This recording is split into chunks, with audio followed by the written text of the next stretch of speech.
Story time, let's get ready with Fergie and friends. With Fergie and friends. Elizabeth, oh my goodness. Oh, how kind of you to do this. Just isn't it amazing after all these years through Children Were United? And thank you for doing this incredible reading. I send lots of love. So over to you, Elizabeth Emanuel. Thank you so much. Hello everyone, my name is Elizabeth Emanuel. I'm a fashion designer. I love designing frocks, and I've made frocks for pop stars and princesses, all sorts of people. But I also love my cats. I was so happy to have been asked by the Duchess of York to come and read to you today about my own little cat called Newbie. The book is called The Cat in the Box, and I hope you enjoy it.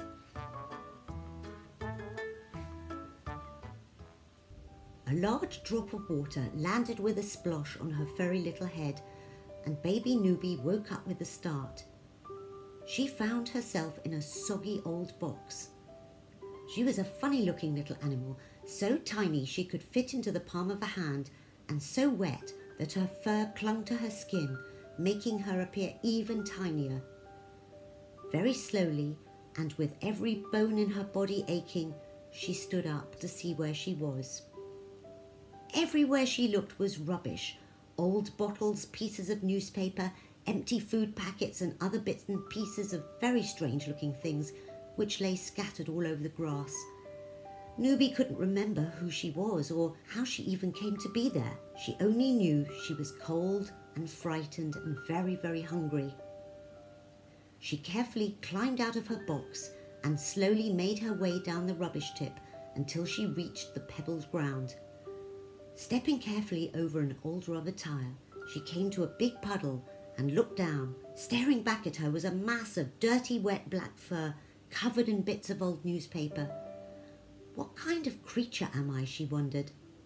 A half-empty can of something meaty lay nearby, and despite its rusty appearance, it smelt delicious. Suddenly, the can moved and out popped a brown furry creature with black beady eyes, a long twitchy nose, and a flurry of fine white whiskers. Newbie had such a fright and was just about to run for cover when the furry creature squeaked, "There's plenty here, would you like some too?"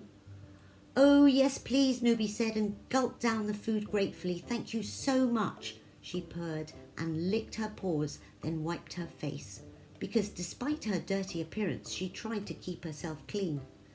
The little brown creature looked on in amusement. "My name is Rupert, and you're very big for a rat," he said after a while. "Is that what I am?" replied Newbie. "Don't you know?" replied Rupert, and Newbie lowered her head in embarrassment. "Every rat knows another rat. Look at your long tail." Newbie twisted round to look at her tail, but no matter how quickly she turned, she never quite managed to catch it. "And look at your whiskers," continued Rupert. "You've got whiskers just like mine." Newbie watched in admiration as he preened his long whiskers with his tiny pink paws. "Would you like to come home with me to meet my family?" asked Rupert. And before Newbie could even answer yes, he was off, scooting between the mounds of rubbish. "Wait for me," meowed Newbie, running as quickly as she could so as not to lose sight of her new friend. Soon they reached a stretch of long wet grass that was so tall that Newbie had to keep leaping into the air to keep up with Rupert. After a while they reached an old brick wall almost hidden by brambles and weeds. At the base of the wall was a small rusty metal grate with narrow bars which led somewhere inside. Rupert easily squeezed through a gap, but Newbie was far too big, and try as she might, she could only poke her nose through, only to see Rupert scuttling off into the darkness. "Aren't you coming?" squeaked Rupert, stopping briefly to look back. "I can't," said Newbie sadly as she peered through the bars. She watched him disappear into the shadows with a swish of his long brown tail. "I suppose I'm not a rat after all," she sighed sadly. Then something landed with a thud beside her, and Newbie jumped into the air. Turning to see the cause of the noise, she came face to face with a very large black and white bird. Startled at first, Newbie plucked up her courage and asked, "Who are you?" "I'm Maggie the Magpie," she said in a very shrill voice. Maggie had big black feet, a black beak, and beautiful deep black twinkling eyes that were now staring unblinking at Newbie's neck. "Why are you looking at me like that?" said Newbie, trying to follow her stare, but not managing to twist her head quite enough to see her own neck. "You've got something glittering round your neck," said Maggie, now hopping up and down in excitement. "What do you mean?" said Newbie, puzzled. Maggie pointed at something under Newbie's chin. "Are you sure?" said Newbie. "I can't see anything." Newbie had been so dirty and wet, she hadn't noticed the soft velvet collar round her neck, and she certainly couldn't see it. "It's so sparkly," said Maggie, tilting her head to see more clearly. "You're such a clever little magpie to find such a beautiful treasure." "Really?" meowed Newbie, stepping back quickly. "Am I a magpie just like you?" "Are you sure?" "Takes a magpie to know a magpie," replied Maggie. "You must have a fine-looking home. As a matter of fact, I'm decorating my home at the moment, and I want to find something as glittery as your necklace." "Where do you live?" said Newbie, puffing out her chest and feeling rather proud of herself. "I'll show you," shrilled Maggie. "You just follow me." And off she flew high into the sky. Looking up, Newbie saw Maggie land on a nest made of leaves and twigs in a big oak tree overhead. Little bits of purple fabric and silver foil stuck out from the nest and sparkled in the sunshine. "Come on then," squawked Maggie. "Are you coming or not? There's no time to waste." Newbie jumped as high as she could, but no matter how hard she tried, she just couldn't get off the ground. "Just flap your wings," called out Maggie. "I'm trying," said Newbie. But after a while she gave up. She had so wanted to see Maggie's home. "I suppose I'm not a magpie either," she sighed. Newbie started to make her way back to the rubbish tip. She had only gone a few steps when she stopped in her tracks. "Hey, little fella, why so sad?" boomed a voice from behind a blackberry bush. Newbie couldn't see where the voice came from immediately, but peering more closely, she saw a very large ginger creature in the shadows. "Why are you hiding?" asked Newbie. "I'm stalking, not hiding, silly," came the reply. As the creature got up to greet Newbie, the little bell hanging round his neck jingled, and suddenly a little sparrow flew from the bushes, making a loud twittering noise. The ginger animal let out a long sigh. "It's always the same. Every time I move, my bell scares the birds away."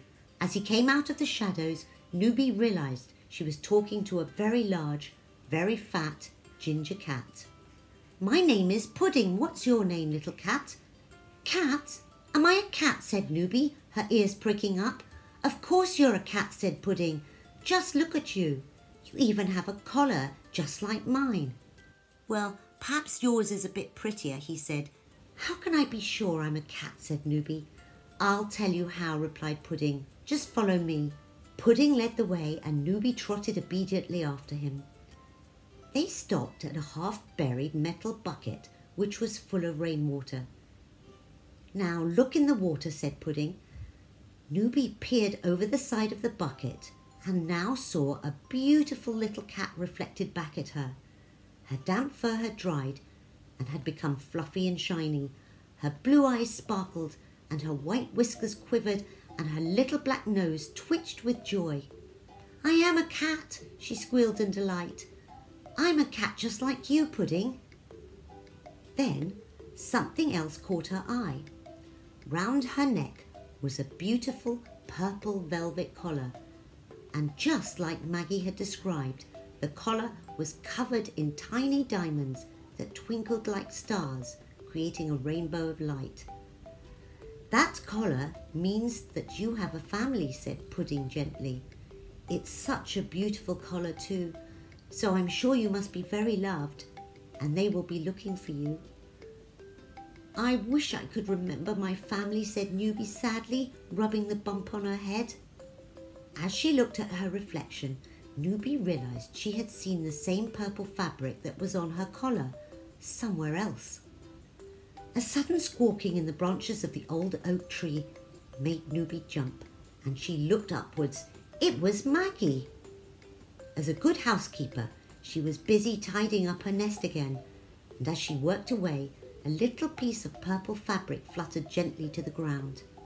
"Isn't that the same colour as your collar?" said Pudding excitedly. "Perhaps Maggie has the answers to your questions."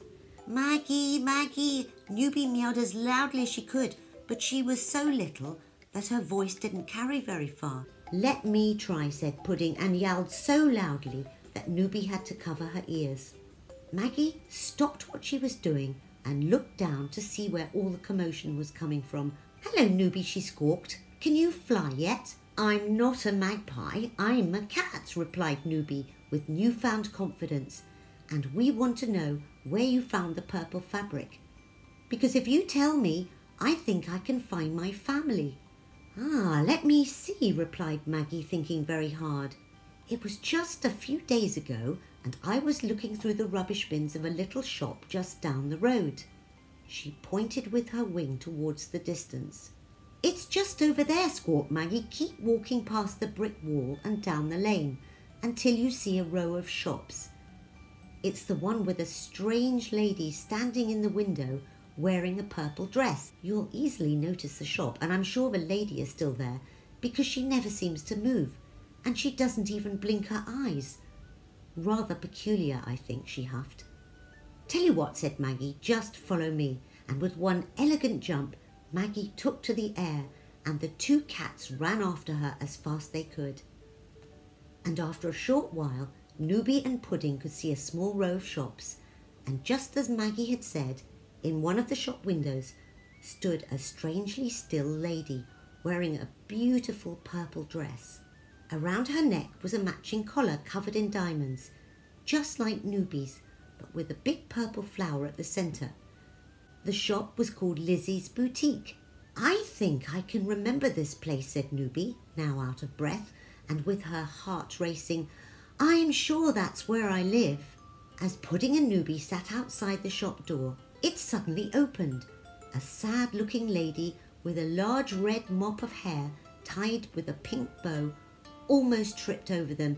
She was carrying an armful of posters with pictures of a little black cat with a purple collar. "Ah, Newbie!" she yelled in delight. "Newbie, you've come home." She leant down and scooped Newbie up in her arms. "I've been looking for you everywhere and was about to put up posters to find you. You disappeared after the rubbish men came, and I guess you must have got into one of the empty boxes and they took you away." Maggie and Pudding looked on in satisfaction as their new friend snuggled up to her owner. Newbie was overjoyed and realised how lucky she was to have found such good friends.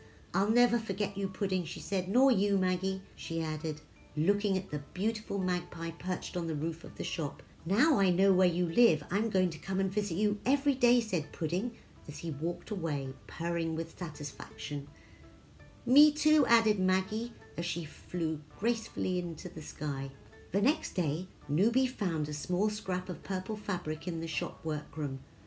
It was covered in twinkling diamonds, and she left it in the garden for a grateful Maggie, who swooped down in delight.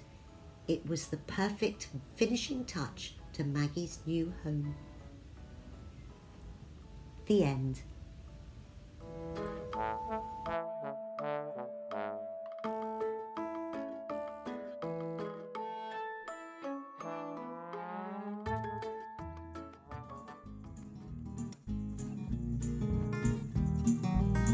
With Fergie and friends, with Fergie and friends.